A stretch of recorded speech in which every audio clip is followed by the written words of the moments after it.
இன்னைக்கு simple and சூப்பரா chapati and முட்டைய வச்சு ஒரு ஃபியூஷன் பீட்ஸா தான் பண்ண போறோம். இந்த பீட்ஸாக்கு கிரஸ்டே தேவையில்லைங்க. ரொம்ப சிம்பிளா சீக்கிரமா செஞ்சிடலாம். டேஸ்ட்டும் சூப்பரா இருக்கும்.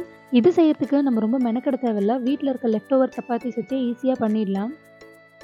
வாங்க எப்படி பண்ணலான்னு பார்ப்போம்.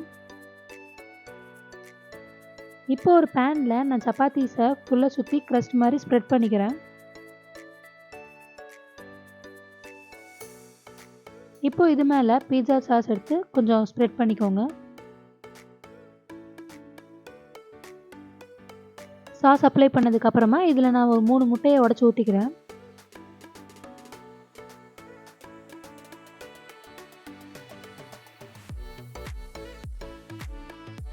கொஞ்சமாக பெப்பர் அண்ட் தேவைக்கேற்ப உப்பு ஆட் பண்ணிக்கோங்க. எல்லாத்தையும் நல்லா மிக்ஸ் பண்ணிக்கோங்க.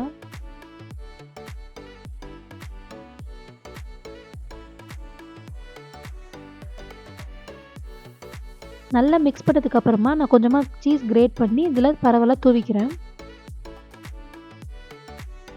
ஃபுல்லாக எல்லா இடத்துலையும் படுற மாதிரி போடுங்க ஈவனாக.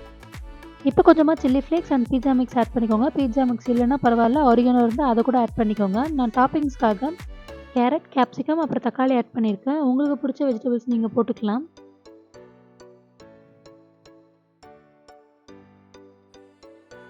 அவ்வளோதான், இப்போ ரெடி ஆகிடுச்சு. இப்போ இதை ஸ்டவ் ஆன் பண்ணி நீங்கள் மேலே வச்சிடலாம். சப்பாத்திக்கு கீழே கொஞ்சமாக 4 சைட்ஸும் தண்ணி ஆட் பண்ணிக்கோங்க. இல்லைன்னா சப்பாத்தி சீக்கிரமாக குக் ஆகி கீழே கரிஞ்ச மாதிரி ஆகிடும். இப்போ இதை க்ளோஸ் பண்ணி 6 to 7 மினிட்ஸ் மீடியம் ஃப்ளேமில் வச்சு குக் பண்ணிங்கன்னா சூப்பராக ரெடி ஆகிடுச்சு. நம்மளோட ஃபியூஷன் பீட்ஸா. லெஃப்ட் ஓவர் சப்பாத்திஸாக ஒரே மாதிரி ட்ரை பண்ணாமல் இந்த மாதிரி ட்ரை பண்ணி பாருங்கள். சூப்பராக இருக்கும். பிடிச்சா லைக் அண்ட் கமெண்ட் பண்ணுங்கள். ஃப்ரெண்ட்ஸ் அண்ட் ஃபேமிலிக்கு ஷேர் பண்ண மறக்காதீங்க. இது மாதிரி வீடியோஸ்க்கு நம்ம சேனலை சப்ஸ்கிரைப் பண்ணிக்கோங்க.